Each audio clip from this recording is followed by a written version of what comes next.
Friends, welcome to my channel learn with Keeru. आज हम पढ़ेंगे कंसाइनमेंट अकाउंट्स के बारे में कि कंसाइनमेंट अकाउंट्स क्या होते हैं। तो देखो, नॉर्मली क्या होता है कि कई बार एक जो प्रोड्यूसर होता है, एक जो सेलर होता है, वो खुद सामान ना बेच करके एक कंसाइनर को अपॉइंट कर लेता है। मतलब जो कंसाइनी होता है उसको अपॉइंट कर लेता है और उसकी हेल्प से वो अपने सामान को बेचता है, तो उसे कंसाइनमेंट बोलते हैं। तो देखो, कई बार क्या होता है कि जो गुड्स होते हैं वो डिस्पैच किए जाते हैं एक मर्चेंट से दूसरे मर्चेंट के पास, किस पर्पज से?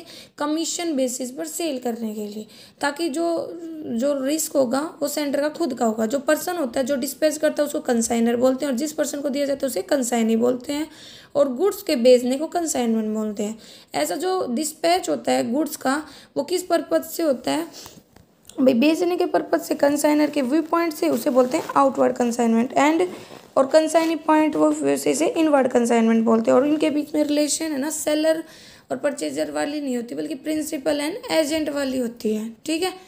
फिर इसमें बता रखा है कि जो कंसाइनर होता है वो ओनर हमेशा रहेगा जब तक कि गुड्स को बेच ना दिया जाए। ठीक है। जो कंसाइनी की पोजीशन है वो सिर्फ एक कस्टोडियन, मतलब जो रक्षा करता है गुड्स वगैरह की, उन्हें बेचता है एक एग्रीड कमीशन पे। अब भाई क्यों ज़रूरत है कंसाइनमेंट की? तो ये डिफ़िकल्ट हो जाता है कि मैन्युफैक्चर के लिए अपने सामान को डायरेक्टली कंज्यूमर्स तक पहुंचाना, क्योंकि कंज्यूमर्स तो बहुत दूर दूर तक फैले हुए हैं। ठीक है। और मार्केटिंग की कॉस्ट भी ज़्यादा होती है। ठीक है। तो यही बात होती है कि अगर वो अपने ब्रांचेस से उन्हें नहीं बेच पा रहा, तो वो एक कंसाइनी अपॉइंट कर लेता है, उसकी हेल्प से वो ना दूर दूर एब्रोड तक अपने सामान को बेच सकता है, जिसे एजेंट भी बोलते हैं। तो मेन ऑब्जेक्टिव है अपनी सेल्स को बढ़ाना। ठीक है। नया मार्केट के लिए, प्रोडक्ट के लिए नए एरियाज तक जाना, एडवांटेजेस लेना अलग अलग जगह के, जो भी प्राइसेस वैरायटी है उनकी एडवांटेजेस लेना, जो भी एजेंट है उसकी स्किल्स की, रेपुटेशन की, किसी इंसान को अच्छे से जानता है उसकी। ठीक है। सर्विसेज लेना, ठीक है, provided by an agent, warehousing वगैरह की, एडवर्टाइजिंग वगैरह की। अब बात आती है कंसाइनमेंट एंड सेल्स में डिफरेंस। तो कंसाइनमेंट में जो जो ओनरशिप है, जब तक सामान नहीं बिक जाता तब तक तो कंसाइनर के रहते हैं, जबकि इसमें जो ओनरशिप है वो जैसे बिकता है वो इमीडिएटली बायर के पास चली जाती है। जो रिलेशनशिप होती है इसमें प्रिंसिपल एंड एजेंट की होती है, इसमें सेलर एंड परचेजर की होती है। जो ओनरशिप होती है ना कंसाइनमेंट में, उसमें जो रिस्क होता है वो कंसाइनर का ही होता है, और जिसमें ट्रांसफर होने के बाद बायर का हो जाता है, मतलब बायर के साथ ही ट्रांसफर हो जाता है। जो कंसाइनमेंट होता है उसमें कंसाइनी को एक कमीशन मिलता है ग्रिड रेट पे, जबकि इसमें है ना सेलर को, मतलब सेल के केस में ऐसा कोई कमीशन वगैरह नहीं होता।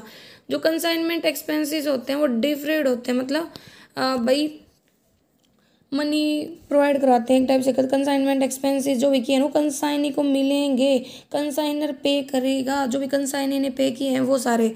जबकि जो एक्सपेंसेस परचेजर करता है सेल के बाद, उसको सेलर पे नहीं करता।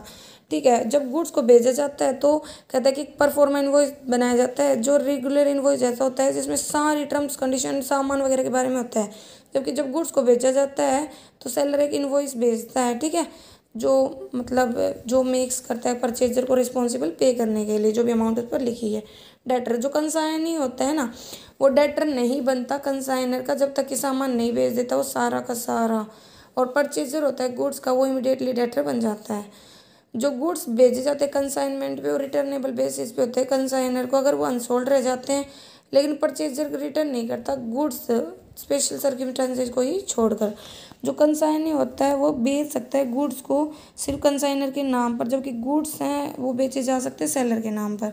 कंसाइनमेंट एक्ट कहता है कि डिस्प्यूट करता है settled according to law of agency act, contract act 1872, जबकि सेल डिस्प्यूट करता है सेल ऑफ गुड्स एक्ट 1930। अब इसकी कुछ प्रिंसिपल टर्म होते हैं। पहली बात आती है परफॉर्मा इनवॉइस। जब गुड्स भेजे जा रहे हैं ना कंसाइनर के द्वारा कंसाइनी को, तो वो एक परफॉर्मा इनवॉइस तैयार करता है। इसमें है ना सारी डिटेल होती है, गुड्स का नेचर किस प्रकार का है, वैल्यू कितनी है, कितना वेट है, कितनी क्वांटिटी है, कैसी क्वालिटी है। तो जो सेलिंग प्राइस होगा या मिनिमम प्राइस होगा ना कंसाइनी का, वो expected to sell the goods, जिस पर वो बेचेगा, वो भी इसमें मेंशन होता है कि कितने पर उसे बेचना है। ठीक है। जो परफॉर्मा इनवॉइस है वो बिल्कुल एक रेगुलर इनवॉइस की तरह ही लगता है, लेकिन कहता है कि डज नॉट, जो कंसाइनी को रिस्पॉन्सिबल नहीं बनाता अमाउंट पे करने के लिए। ठीक है। अब बात आती है कमीशन। कमीशन तो वही है, ठीक है, जो रिम्यूनरेशन एक कंसाइनर पे कर रहा है कंसाइनी को गुड्स वगैरह बेचने के लिए उसकी बिहाफ पर, क्योंकि उसे कमीशन ही तो लेना है। तो जो कमीशन होता है कहता है कि जर्नली एग्रीड परसेंटेज पे दिया जाता है, जो भी सामान बेचा जाता है, जो भी सेल्स होती है उसके ऊपर। अब इसके कुछ टाइप्स, एक होता है डेल कैडरे और एक होता है ओवर राइडिंग। कहता है कि जो कंसाइनी होता है वो गुड्स को बेचता है कंसाइनर की बिहाफ पर, लेकिन वो किसी भी लॉस के लिए रिस्पॉन्सिबल नहीं है। बैड डेट लगा लो, क्रेडिट पे भेज दिया तो अगर बाद में पैसा नहीं आता तो उसके लिए वो रिस्पॉन्सिबल नहीं होता। लेकिन अगर बैड डेब्ट्स के लिए भी कंसाइनी को रिस्पॉन्सिबल ठहराना है तो उसे एडिशनल कमीशन देना होगा। ऑर्डिनरी कमीशन के अलावा उसे ही हम बोलते हैं डेल कैडरे कमीशन। ठीक है, ये टोटल सेल्स के ऊपर कैलकुलेट होता है और ना सिर्फ क्रेडिट सेल, क्योंकि जब तक कुछ भी ना बताया जाए तब तक सारी सेल्स पे कैलकुलेट होगा। ओवर राइडिंग कमीशन जैसे कि नाम बता रही है एक्स्ट्रा कमीशन होता है।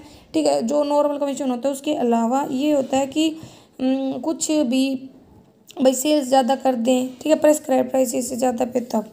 फिर एक्सपेंसेस ऑन कंसाइनमेंट, तो कंसाइनमेंट पे जो भी खर्चा होगा वो तो दो प्रकार के होते हैं, नॉन रिक्यूरिंग और रिक्यूरिंग। तो नॉन रिक्यूरिंग में ये कहते हैं जो एक्सपेंसेस सामान गोदाम तक पहुंचने से पहले होते हैं, ये इनकर किए जाते हैं कंसाइनर के द्वारा, कंसाइनी के द्वारा।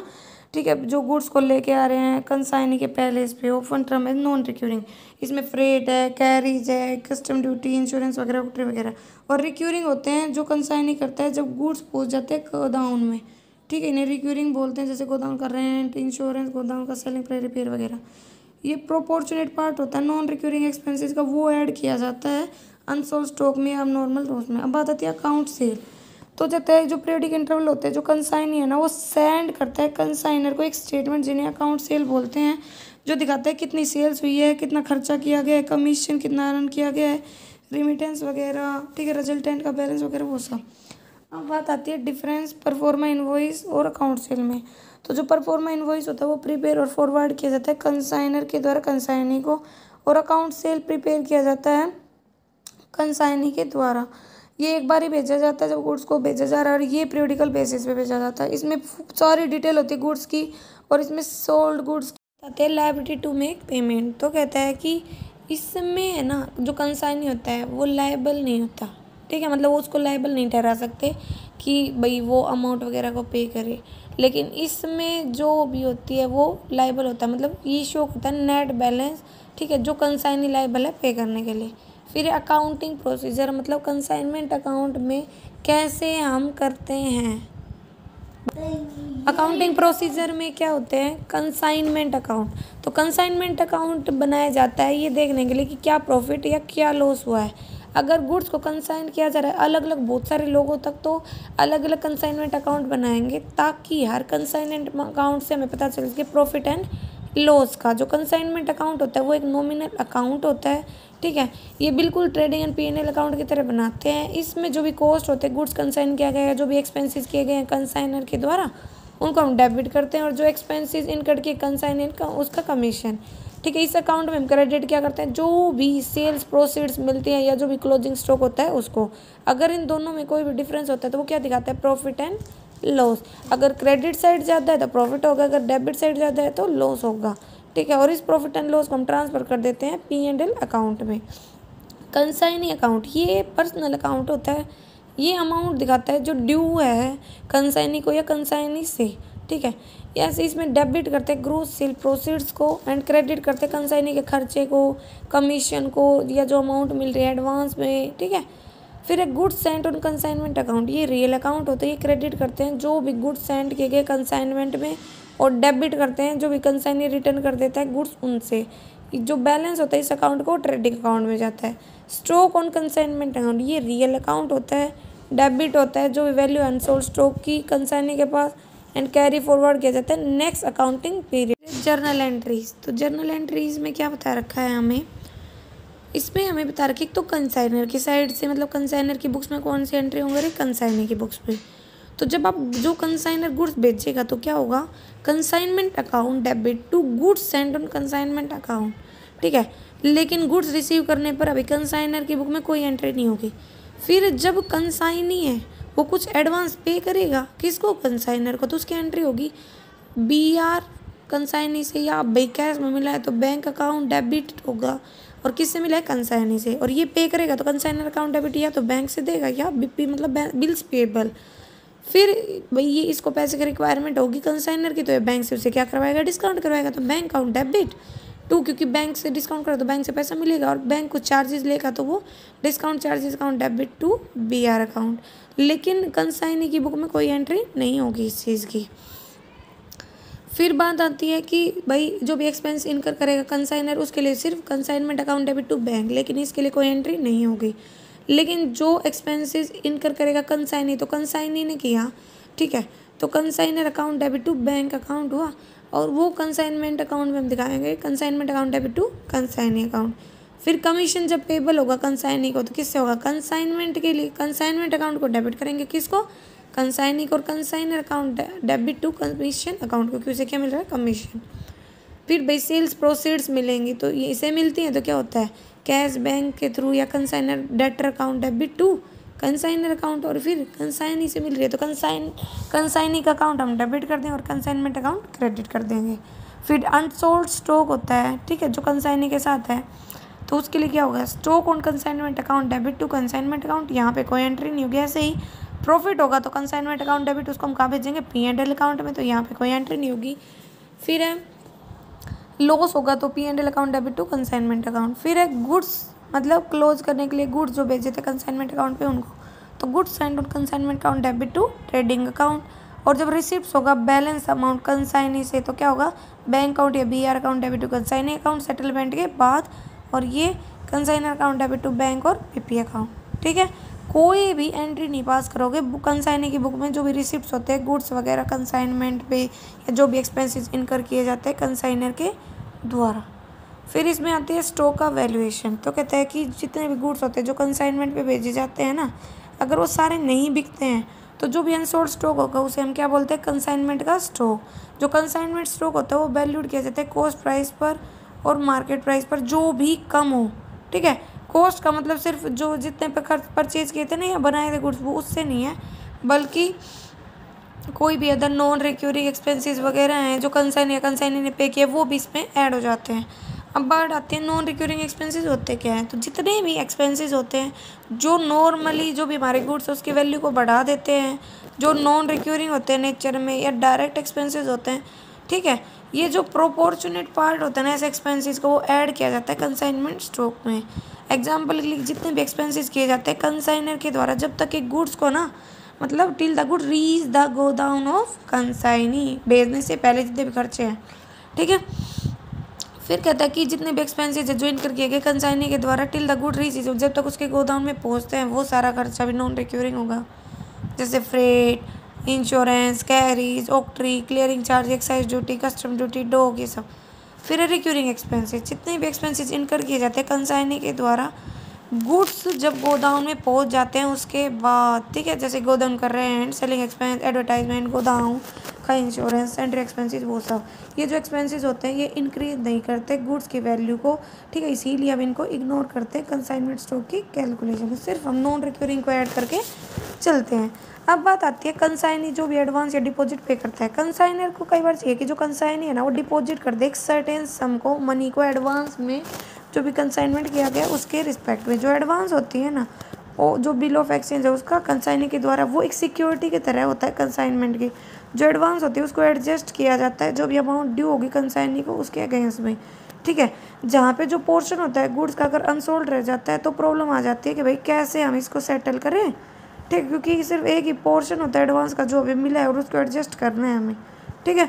तो जो पोर्शन होता है एडवांस का उसको एडजस्ट किया जाए, तो वो डिपेंड करता है नेचर ऑफ एडवांस पे, कि जहाँ पे जो एडवांस है अगर उसको इंक्लूड नहीं कर रहे, ठीक है, मतलब जहाँ पे जो एडवांस है उसको आप एज ए सिक्योरिटी नहीं मान रहे जो भी गुड्स कंसाइन किए गए हैं, तो तब तो इंटायर अमाउंट ऑफ एडवांस को एडजस्ट कर देते हैं नेट अमाउंट निकालने के लिए। लेकिन जहाँ पे इसको एज ए सिक्योरिटी लेते हैं वहाँ पे इसको प्रोपोर्शनेट बेसिस पे करते हैं, ठीक है, कि जो भी गुड्स बेचे हैं proportionate amount of advance relate करता है किससे, जो भी गुड्स अब तक अनसोल्ड रह गए हैं कंसाइनी के द्वारा जो एडजस्ट नहीं हुए हैं, ठीक है। और कहता है कि ये कंटिन्यू रहेगा to remain an advance with the consignor, जब तक कि जो गुड्स है वो बिक नहीं जाते या वापस नहीं मिल जाते। एग्जाम्पल के लिए सम था 30,000 का, वो एडवांस के रूप में दिया गया कंसाइनमेंट के 100 केसेस का, 75 केसेस बिक गए थे सिर्फ 22,500 के, ठीक है। तो यहाँ पे 75 के अगेंस्ट में हम एडजस्ट कर देंगे 30,000 को, जो बच जाएगा वो अभी तक किसके पास रहेगा, बैलेंस कंसाइनर के पास, बाद में उसको डिस्पोज ऑफ कर दिया जाएगा, एडजस्टमेंट कर दी जाएगी उसकी, ठीक है। अब हम इसकी लिस्ट्रेशन समझते हैं। पहली लिस्ट्रेशन में क्या दिया गया है, देखो हमें पता है ना कि जो कंसाइनमेंट है उसमें कंसाइनर सामान भेजेगा तो पहले उसी की एंट्री होगी। तो 1 अक्टूबर 2020 को जो मॉडर्न ट्रेडर्स थे दिल्ली के, मतलब जो कंसाइनर था, उसने 5 लाख के गुड्स भेजे कंसाइनमेंट पे, किसको? कपिल गारमेंट्स ऑफ चंडीगढ़ को, मतलब कंसाइनी को। तो एंट्री हो जाएगी कंसाइनमेंट अकाउंट डेबिट, तो क्या भेजे? Goods sent on consignment account, कितने रुपए के? 5 लाख रुपए की। फिर कहता है कि जो मॉडर्न ट्रेड मतलब जो कंसाइनर था, उसने 30,000 रुपये का तो फ्रेट पे किया है, मतलब भाड़ा, एंड 5,000 रुपये इंश्योरेंस के। तो ये दोनों किससे पे होंगे? बैंक से। तो consignment account debit to bank account, क्योंकि ये क्या हो गया? एक्सपेंस। तो कितना हो गया? 30 + 5 मतलब 35,000। देन आगे इसने बोल दिया कि जो कपिल गारमेंट्स है, मतलब जो कंसाइनी है, उसने एक बिल ड्रॉ किया 3 लाख रुपए का। तो बिल ड्रॉ करेगा मतलब BR bills receivable account debit to Kapil garments account. ये तो हो गया कंसाइनर के अकाउंट में, लेकिन उसमें क्या होता है कि BP के नाम से होता। तो बिल रिसीवेबल मतलब बिल्स रिसीवेबल अकाउंट किससे? कंसाइनी के नाम से। फिर कहता है कि इसने ना फिर 3 लाख का बिल ड्रॉ किया था, लेकिन जो कंसाइनर था उसने उसे बैंक से डिस्काउंट करवा लिया 2,90,000 में। तो bank account debit, discount charges account debit to bills receivable account. ठीक है, ये डेबिट था, इधर जाके क्रेडिट, क्योंकि हमने बैंक से इसको डिस्काउंट करवा लिया। हिंदी में बोलना बोलते हैं। तो 2,90,000 में भी ले, बैंक ने 10,000 रुपये चार्जेस के लिए लिया, 3 लाख का हमारा बिल था। देन आगे इसने बोला कि जो कपिल गारमेंट्स है, मतलब जो कंसाइनी है, उसने 3/4 ऑफ द गुड्स भेज दिए 5,50,000 में। तो सेल्स की एंट्री हो गई कि कपिल गारमेंट जो कंसाइनी था उसने बेचे कंसाइनमेंट मतलब गुड्स को। तो कंसाइनमेंट अकाउंट के क्रेडिट में आएगा, जब सेल होती है तो कुछ रिसीव होगा मतलब। तो Kapil garments account debit to consignment account. ठीक है, 5,50,000 से। ठीक है, देन आगे इसने बोला कि ऑक्ट्री पे की 5,000 रुपये की, गोदाम रेंट पे किया गया 6,000 का, और सेलिंग एक्सपेंसेस पे किए 15,000 के। तो टोटल एक्सपेंसेस हो गए 26,000 के। तो consignment account debit to Kapil garments account किसने पे किए थे? कंसाइनी ने। लेकिन कंसाइनी को कौन पे करेगा? कंसाइनर। तो ये 26,000 के पे किए थे। फिर इसके बाद बात आई कि 8% उसे ना कमीशन मिल रहा है नॉर्मल, और 4% डेलिकेट रहे। तो टोटल अगर कुछ भी नहीं बताया होता है तो सारा का सारा कमीशन टोटल सेल्स में निकलता है। तो टोटल कमीशन हो गया हमारा यहाँ पे 12%। तो 12% कमीशन हम पे करेंगे किसके ऊपर? Total sale. देखो ये मैंने अलग से निकाल के दिखा रखा है, लेकिन आप सीधा भी 5,50,000 पे 12% निकाल सकते हो। कितना आ जाएगा? 66,000। फिर आगे इसने बोल दिया कि अब है ना, अब कुछ अमाउंट ड्यू थी बैंक वगैरह से, वो करना है। तो देखो ये सारी एंट्री आप समझ गए होंगे। अब कुछ ना कुछ अनसोल्ड स्टॉक भी होगा, तो हम वो कैलकुलेट करेंगे। Stock on consignment account debit to consignment account. कैसे? देखो उसने ना 5 लाख स्टार्टिंग में हमारा स्टॉक था, मतलब हमारे पास जो भी वैल्यू थी बेचने की वो थी, उसका उसने 3/4 बेच दिया था, मतलब 1/4 नहीं बेचा, वो आ गया। दूसरा, जितने भी डायरेक्ट एक्सपेंसेस होते हैं जो कंसाइनर करता है, उसका भी तो 1/4 इन गुड्स से रिलेटेड है, तो वो भी तो यूज़ नहीं हुआ, तो वो आ जाएगा। ऐसे ही जो भी डायरेक्ट एक्सपेंसेस कंसाइनी ने की है, मतलब ऑक्ट्री 5,000 रुपये की, उसका 1/4 इसमें आ जाएगा। तो ये हमारा क्या है? क्लोजिंग बैलेंस है, जो नेक्स्ट ईयर कैरी फॉरवर्ड होगा। खर्चा तो सारे पे हुआ था ना, तो हम उसको सिर्फ 3/4 पे तो नहीं बांट सकते, इसीलिए जो एक्सपेंसेस इनके बनते हैं वो इसी में ऐड ऑन हो जाएंगे। फिर बात आती है कि भाई जो अमाउंट बची हुई थी वो बैंक ड्राफ्ट के फॉर्म में, वो किससे मिल जाएगी? हमें कंसाइनर से मिल जाएगी। ये आप एक मिनट, ये अमाउंट ये वाली, ठीक है, जो हमने कंसाइनी का अकाउंट बनाया वहाँ से ये हमारा बैलेंस फिगर है, जो कंसाइनी हमें पे करेगा, क्योंकि इसमें उसने सेल किया, वहाँ से जो पैसा आया, बिल्स रिसीवेबल ड्रॉ किया था, जो भी खर्चे उसने किए थे वो, ठीक है, कमीशन वगैरह जो मिला, और ये बैलेंस है जो उसे अभी कंसाइनर को पे करना है। तो कंसाइनर को ये बैलेंस आ गया। यहाँ पे जो भी प्रॉफिट एंड लॉस हमें किस में हुआ है? कंसाइनमेंट अकाउंट में, वो दिखाएंगे। तो हमें अगर प्रॉफिट होता है तो क्रेडिट हो जाएगा, लॉस होता तो डेबिट हो जाए P&L अकाउंट। फिर कहता है कि जो भी गुड्स बच गए, मतलब जो भी गुड्स हमने भाई कंसाइनमेंट पे भेजे थे, अब उनको हम किस में भेजते हैं? ट्रेडिंग अकाउंट में। ठीक है, तो goods sent on consignment account debit to trading account. Then जो भी डिस्काउंट चार्जेस थे उसको भी हम किस में भेजेंगे? P&L। ये एंट्री तो एडिशनल होती है, मेन हमारा यहाँ तक होता है जो भी हमें सारी ट्रांजेक्शन करनी होती है। और देखो ये कंसाइनमेंट अकाउंट है, इसमें जो सेल से पैसा मिला, ये जो स्टॉक था कंसाइनमेंट का, ठीक है, बचा हुआ, वो है हमारा। और यहाँ पे गुड्स जो हमने कंसाइनमेंट पे भेजे, ये कंसाइनर ने की, कंसाइनर ने खर्चा किया, ये कमीशन उसे मिला, और ये लास्ट में हमारा प्रॉफिट आ गया। ठीक है, ये एक्स्ट्रा अकाउंट्स होते हैं, सारे बनाने नहीं होते, ओनली कंसाइनी का अकाउंट अगर आता है तो भी ठीक है। और ये कंसाइनी की जर्नल एंट्रीज हैं हमारी कि भाई सबसे पहले तो उसने बिल ड्रॉ किया, फिर जो बिल ड्रॉ किया, फिर उसने जो भी गुड्स सेल किए थे वो 3/4 गुड्स सोल्ड के तो पैसे मिले होंगे। ठीक है। फिर उसने कोई भी कंसाइनमेंट पे जो खर्चा है वो पे किया होगा, ठीक है। और फिर उसने कमीशन मिला होगा, और फिर उसके बाद उसने जो भी अमाउंट ड्यू थी मतलब बची थी बैलेंस की वो पे की होगी। फिर कमीशन तो P&L अकाउंट में भेजा होगा, एंड लास्ट में बिल्स पेबल अकाउंट को अपने बैंक को पे किया होगा, क्योंकि बैंक ने किसे पे किया था, कंसाइनर को, ठीक है। उसे बुनाया था तब, उसे डिस्काउंट करवाया था तब। अब बात आती है इलिस्ट्रेशन 2। यहाँ पे बोला है कि हमें ना क्लोजिंग स्टॉक निकालना है। तो कहता है कि ए है गोरखपुर का, उसने 300 कैलकुलेटर को कंसाइन किया था 250 रुपये का एक, ठीक है। तो इसमें यही दे रखा है। तो इसमें बोला 300 कैलकुलेटर थे, 250 रुपये का एक था, वो कंसाइन किए गए मतलब भेजे गए कंसाइनमेंट पे। और लास्ट में उसने बेचे कितने, उसने 200 कैलकुलेटर बेचे। तो क्लोजिंग स्टॉक कौन सा होगा, जो नहीं बिका। तो 300 में से 200 कैलकुलेटर मतलब 100 बच गए जो नहीं बिके, और एक ही को होते 250, तो ये आ गई हमारी। अब इसने खर्चे कितने किए, उतने 1500 रुपये तो फ्रेट के और 900 इंश्योरेंस के, मतलब 2400 रुपये। ये 2400 रुपये तो पूरे 300 कैलकुलेटर पे खर्चा हुआ होगा, ठीक है, क्योंकि लेबर तो सारे टोटल आपसे चार्जेस लेगी सारे सामान को अंदर चढ़ाने में उतारने में। अब तो इस 2400 को हम 300 कैलकुलेटर से डिवाइड कर देंगे तो एक कैलकुलेटर की वैल्यू आ जाएगी, और मल्टीप्लाई बाई 100 कर देंगे, ठीक है। तो इससे क्या हो जाएगा, हमें 100 कैलकुलेटर पे जो खर्चा हुआ वो पता चल जाएगा।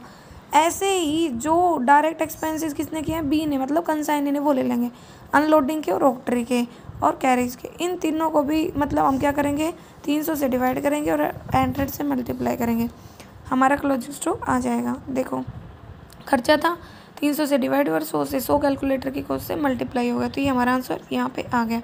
अब यहाँ पे ये बोला अगर मार्केट वैल्यू 320 होती तो 200 की जगह अब यहाँ मतलब यहाँ पे जैसे कि हमें एक मिनट, यहाँ पे जो हमें 250 रुपये बताया गया ना, उसकी जगह पे ये बोल रहा है अगर 320 होता 320 से मल्टीप्लाई करते, 240 होता 220 से मल्टीप्लाई करते थे, ठीक है। देन इसने आगे हमें बोला है कि अगर जो गुड्स है उनको हम इनवॉइस प्राइस पे कंसाइन करते हैं। इनवॉइस प्राइस मतलब जिस पे वो बिल वगैरह तैयार किया गया है, जैसे एक्चुअल में तो लगा लो 20,000 रुपये के थे, लेकिन आपने उसको उससे ज़्यादा पे किया तो उस पर दिखाना हो। तो कहता है कि कई बार जो कंसाइन ही होता है उसे परफॉर्मा इनवॉइस भेज दिया जाता है। जो प्राइस हायर होता है कॉस्ट प्राइस से उसे हम बोलते हैं लोडेड प्राइस। जैसे कि एग्जांपल के लिए 10,000 के थे, उनको हमने 10% लोडेड प्राइस मतलब 11,000 पे लोड किया है, तो 11,000 के अकॉर्डिंग अब सारी एंट्री होगी, बाद में एडजस्टमेंट से उनको हम ठीक कर देते हैं। मेन पर्पज़ होता है कि ताकि प्रॉफिट मार्जिन को हम सीक्रेट रखें, ठीक है, ताकि है ना प्रॉफिट सीक्रेट रहे, और कंसाइन ही है ना वो ज़्यादा डिमांड ना करे कमीशन वगैरह की। जो कंसाइन ही होता है उसे तो रियल प्रॉफिट का पता ही नहीं होता, तो वो कंसाइनर का कंपटीटर भी नहीं बन पाता। और जो कंसाइन ही होता है कई बार वो पूछता है सेल करने के लिए गुड्स को इनवॉइस प्राइस पे, तो उसे अलाउ नहीं होता कि वो सेलिंग प्राइस को बदल पाए, ठीक है। जो कंसाइनर होता है वो इफेक्टिव कंट्रोल रखता है, जो भी सेलिंग प्राइस होते हैं, स्टॉक वगैरह होते हैं। जो इनवॉइस प्राइस होता है उसको यूज़ किया जाता है, ठीक है, ताकि से in order to consign to sell the goods at the above the invoice price, ठीक है। फिर जैसे इसने अज्यूम कर रखा है कि जो गुड्स कॉस्टिंग 10,000 के वो इनवॉइस किए गए 11,000 पे, तो consignment account debit to goods sold on consign आप 11,000 से दिखाएंगे, लेकिन बाद में इसकी एडजस्टमेंट एंट्री हो जाएगी। कितने का डिफरेंस, 1,000 का, तो goods sent on consignment account debit to consignment account. Invoice price को हमने एडजस्ट कर दिया जो क्या है 1,000 रुपये। फिर इसने बोल दिया कि भाई 1/5 ऑफ द एंटायर कंसाइनमेंट अभी भी रिमेन अनसोल्ड है, तो ये 11,000 के अकॉर्डिंग आ गया। तो हमें तो ये जो भी, तो अब हमें ना भाई ये 2,200 रुपये तो हमारे 11,000 के अकॉर्डिंग है, लेकिन अगर 10,000 के अकॉर्डिंग देखें 1/5 तो कितना, तो 200 रुपये का क्या आ गया, हमारा डिफरेंस आ गया। तो हम उसको स्टॉक सस्पेंस अकाउंट में एडजस्ट कर देंगे, ठीक है, एक्सेस वैल्यू को। जैसे कि यहाँ पे पन्ना लाल ने 100 सीविंग मशीन थी, उसको कंसाइनमेंट में रामजी लाल को मतलब कंसाइनी को भेज दिया, ठीक है। जो कॉस्ट प्राइस था वो 1,500 था, लेकिन इनवॉइस प्राइस 1,700 था, तो अब 1,700 से मल्टीप्लाई कर दिया।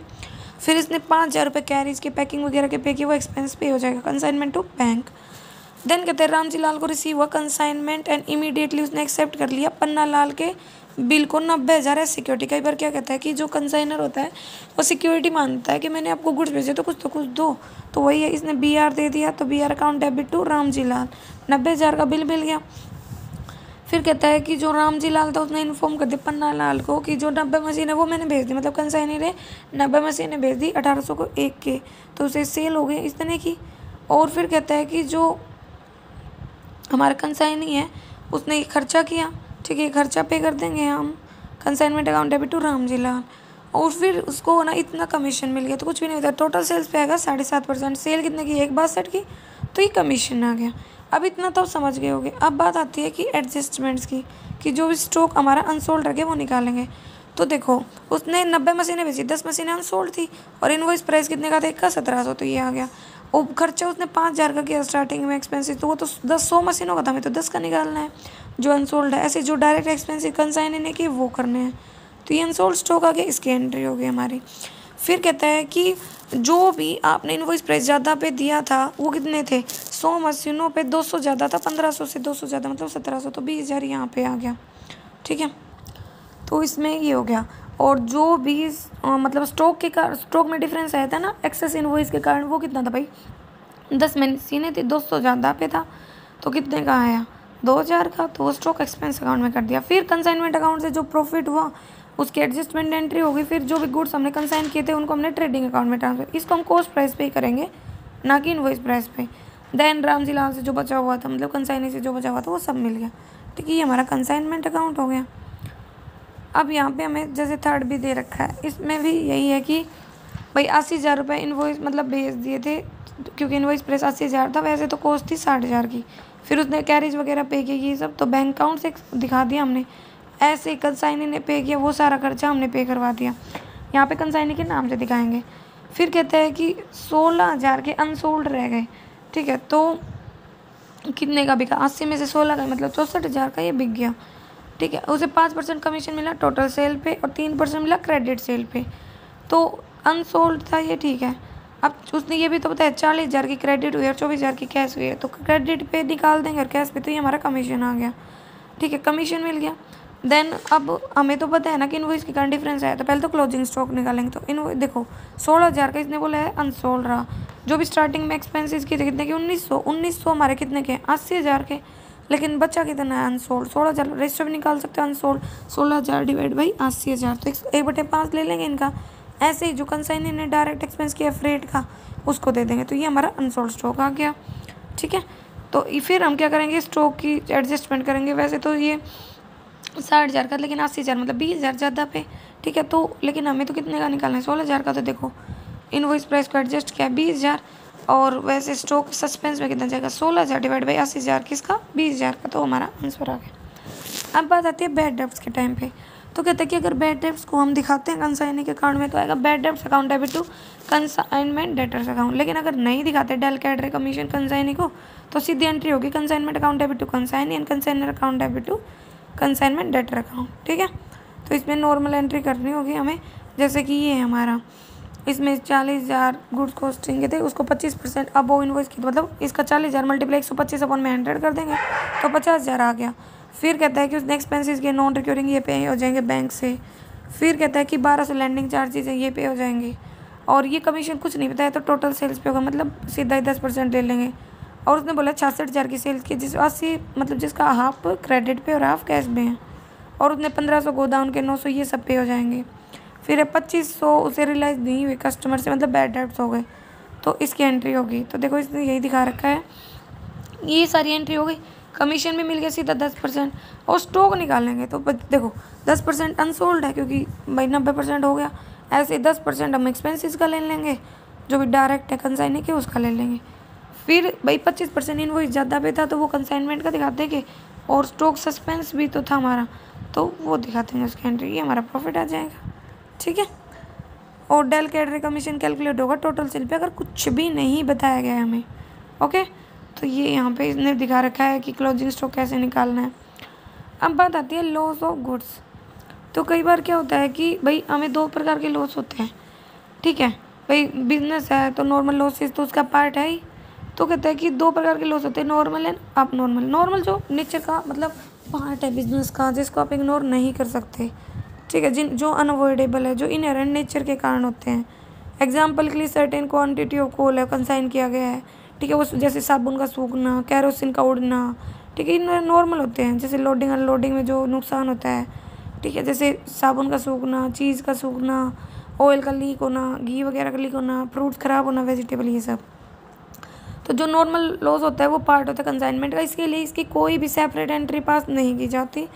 जो कॉस्ट होती है गुड्स की नॉर्मल लॉस से पहले, उसको ट्रीट करते हैं हम कॉस्ट ऑफ गुड्स जो लॉस के बाद बची है। जैसे एग्जांपल के लिए हमने कंसाइन किए थे 400 kg केमिकल, जिसमें से 20 रुपये का 1 किलो था और हमने 1500 रुपये फ्रेट के खर्च कर दिए।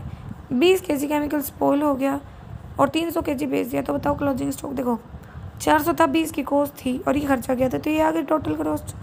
अब उसमें से इसने बोला कि 380 की कॉस्ट जो होगी वो 400 की ही होगी, क्योंकि नॉर्मल खर्चा कितना था भाई, नॉर्मल 20 kg टूट गया ना, तो सेम ही रहेगी, वही कॉस्ट रहेगी। अब आप उसी से तो निकालो। देखो 100 सामान आपने चढ़ाए तब 500 रुपये दिए वेजिस के। अब उस सामान को उतरवा रहे हो, लास्ट से में 15 गुम भी हो गए तो भी तो उतनी वेजिस लेगी चाहिए। एक सामान उतरवा उसे तो पूरी सेल वेजिस लेनी है। तो ये सारा खर्चा किसका होगा 380 का, और हमें तो निकालना कितना का 80 का, क्योंकि 380 में 300 बेच दिया ना, 80 तो बचा, तो ये क्लोजिंग स्टॉक आ जाएगा। ठीक है, फिर इसमें दे रखा है हमें इलिस्ट्रेशन 7, जैसे कि इसमें डी ने भाई दिल्ली सैंड्स ने 1000 kg ऑयल 130 के हिसाब से एस सहारनपुर को भेजा, तो 130 के हिसाब से मल्टीप्लाई कर दिया। कंसाइनर में 75, तो कैरेज इंश्योरेंस वगैरह पे किए। लीकेज के कारण 50 kg ऑयल स्पॉइल हो गया और एस ने डिलीवरी ले ली, उसने खर्चे वगैरह किए वो सारे, तो मतलब ये जो डायरेक्ट थे वो सारे खर्चे आ गए। अब 50 kg उड़ गया तो 950 kg की कॉस्ट यही तो होगी। अब इसमें जो बचा है 950 से डिवाइड करेंगे और 150 kg क्लोजिंग का निकालना है, उससे मल्टीप्लाई कर देंगे।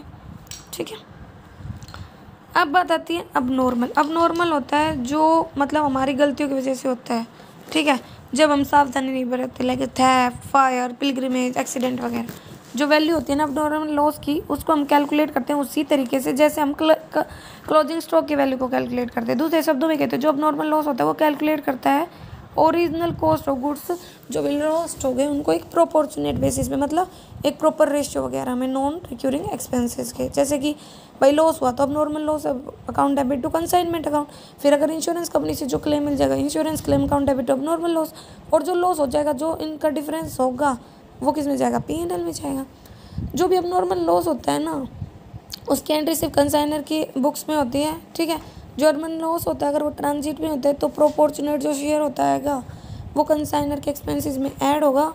ठीक है, और जो वैल्यू अब नॉर्मल लॉस है वो कैलकुलेट करते हैं हम एक्चुअल कॉस्ट पे, चाहे मार्केट में या इनवॉइस प्राइस कुछ भी हो। ठीक है, जैसे कि यहाँ पे है the of Delhi consignor 100 packet भेजे थे, 300 रुपये का एक था और उसने 500 फ्रेट के पेज किए, 1500 पैकेट डिस्ट्रॉय हो गए रास्ते में, उसने डिलीवरी ले ली रिमेनिंग पैकेट की और 700 रुपये गोडाउन में भेजने में खर्च कर दिए, 1700 क्लियरिंग चार्जेस वगैरह। देखो 15 पैकेट, ठीक है, 15 का नुकसान हुआ, 300 का एक था, तो इतने का हो गया। अब उसने खर्चा भी तो किया था, किसने, कंसाइनर ने, तो 500 का किया था, लेकिन वो तो 100 आइटम पे किया था, हमें तो 15 का निकालना है। ठीक है, फिर बात क्योंकि 15 डिस्ट्रॉय होने के बाद भी तो उतारने का वही चार्जेस होगा, तो देखो स्टॉक एंड में तो 100 आइटम थे, 15 डिस्ट्रॉय हो गए, 70 बेच दिए, तो कितने बच गए 15। अब इसका क्लोजिंग स्टॉक निकालना है, तो 15 की कॉस्ट कितनी की 300 की 45। अब जो भी एक्सपेंसेस हुए थे स्टार्टिंग में और बाद में जो कंसाइनी ने किए हैं डायरेक्ट वो ले लेंगे, हमारा क्लोजिंग स्टॉक आ जाएगा। अब अगर नॉर्मल और अब नॉर्मल दोनों लॉसेज आपको एक ही जगह दे रखे हैं, तो पहले नॉर्मल लॉस दिया तो पहले नॉर्मल लॉस को ट्रीट करेंगे, देन अब नॉर्मल लॉस को ट्रीट करेंगे इन्फ्लेटेड रेट से। जैसे कि ए ने ना बी को 100 टन ऑफ फोल्डर मतलब भेजा था 60,000 रुपये का, उसने 8600 रुपये फ्रेट के खर्च किए, तो ये कॉस्ट रहेगी आ गई टोटल 5 टन ऑफ फोल्डर है ना रास्ते में चोरी हो गया। बी ने 93 टन की डिलीवरी ली, 5 टन स्टोर मतलब चोरी हुआ था, 2 kg क्या हो गया, नॉर्मल होगा, लॉस हो गया, उगड़ गया होगा कुछ भी। बी ने 80 टन फोल्डर को भेज दिया, तो 80 भेज दिया तो कितना बच गया 13। ठीक है, तो अब नॉर्मल लॉस बताना। देखो ये हो गया 98 टन ऑफ फोल्डर था, ठीक है, उसकी कॉस्ट ये होगी, ये हमने मान ली क्योंकि उसने 2 kg नॉर्मल लॉस हुआ ना, तो नॉर्मल लॉस के बाद जो भी बचती है क्वांटिटी वो हमारी वही होती है जो पहले थी नॉर्मल लॉस से पहले उसी कॉस्ट के। अब 5 टन अब नॉर्मल लॉस है तो 98 से डिवाइड करेंगे, 5 से मल्टीप्लाई किया, अब नॉर्मल लॉस मतलब 5 टन की जो कॉस्ट है वो आ गई। ठीक है, अब 98 टन फोल्डर की कॉस्ट ये है, अब हमारा बचा कितना 13, तो हम क्लोजिंग स्टॉक की वैल्यू निकाल लेंगे। ठीक है, तो अब ये है कि जब अब नॉर्मल लो मेरे अब नॉर्मल पहले होगा तो उसको कैलकुलेट करेंगे, देन नॉर्मल को कैलकुलेट कर लेंगे। ठीक है, तो इस तरह से ये हमारा क्वेश्चन सोल्व हो जाएगा। आप इसमें देख सकते हो, फिर भी कोई कन्फ्यूजन है तो आप कमेंट करके पूछ सकते हो, जैसे रिटर्न कर दियो कंसाइन ही नहीं है सब तो सेम ही है। ठीक है, फिर भी कोई कन्फ्यूजन है तो कमेंट करके पूछ सकते हैं।